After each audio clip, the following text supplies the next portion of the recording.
اور آقا کریم نبی رحمت صلی اللہ علیہ وآلہ وسلم نے فرمایا کہ کسی شخص کے برا ہونے کے لیے اتنا ہی کافی ہے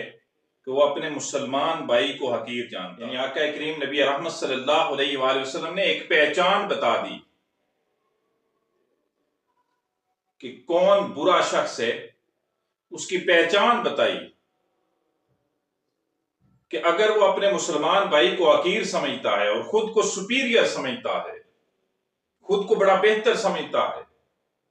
اور دوسرے مسلمان بھائی کو حقیر جانتا ہے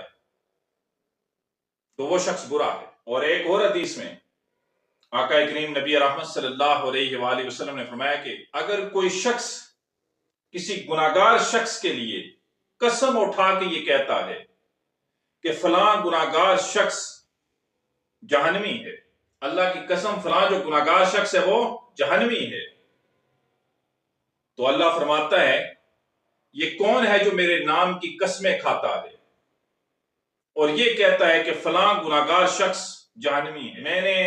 اس گناہگار شخص کو معاف کر دیا، اور اس قسم کھانے والے شخص کو